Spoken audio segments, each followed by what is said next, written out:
महाविकास आघाडीत बैठकांवर बैठका होत आहेत, पण तोडगा काही निघत नाही। तर आता प्रकाश आंबेडकरांनी तोडगा न निघण्याचं कारण सांगून टाकत राजकारणात खळबळ उडून दिली।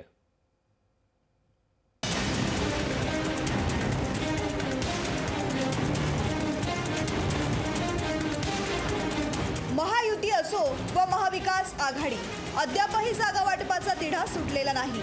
महाविकास आघाडीची तर होणारी बैठक वरिष्ठ नेते व्यस्त असल्याची सबब देत अचानक रद्दच करण्यात आली आहे। अर्थात या सगळ्याला पार्श्वभूमी आहे जागा वाटपात वंचितची झालेली एंट्री। काही जागांवर मविया अडून बसली आहे, तर काही जागांवर वंचित। त्यामुळे दिवसागणिक मवियात वंचित सहभागी होण्याबाबत परिस्थिती अधिकच गुंतागुंतीची होताना दिसतीये।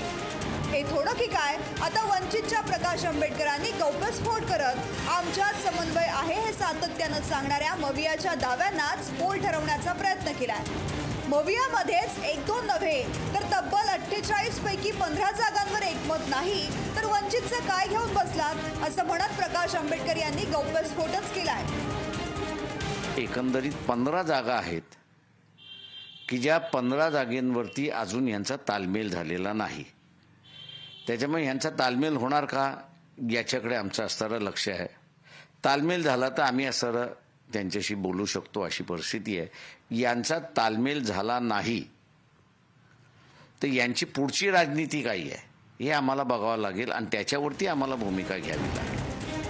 इतकंच नाही तर काँग्रेस आणि ठाकरे गटात 10 जागांवर तिढा कायम असून तिन्ही पक्ष 5 मतदारसंघावरती ठाम आहेत। त्यामुळे तोडगा निघत नाही हेही प्रकाश आंबेडकर यांनी सांगून टाकलंय। एमबीएची स्थिती अशी आहे की शिवसेना आणि काँग्रेस यांच्यामध्ये 10 सीट्स जे आहेत मतभेद आहेत। दुसरं जे आहे त्या ठिकाणी 5 जागा अशा आहेत की ज्या शिवसेना उद्धव ठाकरेही मागते, 5 जागा ज्या आहेत त्या 5 जागा ज्या आहेत एनसीपी ही मागते। त्यांचा जोपर्यंत तालमेल होत नाही तोपर्यंत तिढा सुटेल असं मी त्या ठिकाणी मानतो। जोवर जागा वाटपाचा तिढा सोडवत नाही तोवर मवियाच्या कोणत्याही सभेमध्ये सहभागी न होण्याचा निर्णय प्रकाश आंबेडकर यांनी जाहीर केलाय। आम्ही आघाडीचे अजून भाग झालेलो नाहीत। आमचं असून राजकीय सीट सेटलमेंट झालेलं नाही। सीट सेटलमेंट झालं तर आम्ही त्यांच्याबरोबर राहू, सीट सेटलमेंट झालं नाही तर आमचा असणारा संसार वेगळा राहील। तर प्रकाश आंबेडकर लढाऊ नेते आहेत, त्यांच्या भावना आम्ही समजू शकतो असं म्हणत वंचितच्या जागांवरती समाधानकारक तोडगा काढू असं ठाकरे गटाचे खासदार संजय राऊत यांनी वंचितला आश्वासन दिले। प्रकाश आंबेडकर जी बड़े नेता है, हमारे प्रिय नेता है, हम उनको सब चाहते हैं। लड़ाऊ नेता है, उनकी भावना मैं समझ सकता हूँ। कार्यकर्ताओं का दबाव होता है ज़्यादा सीटों के लिए, फिर भी हम उनका समाधान करने का पूरा कोशिश करेंगे। दुसरीकडे आंबेडकरांच्या या वागण्यावर काय बोलावं असं म्हणत काँग्रेस साऱ्या प्रकारावरती फार काही बोलणं टाळतीये।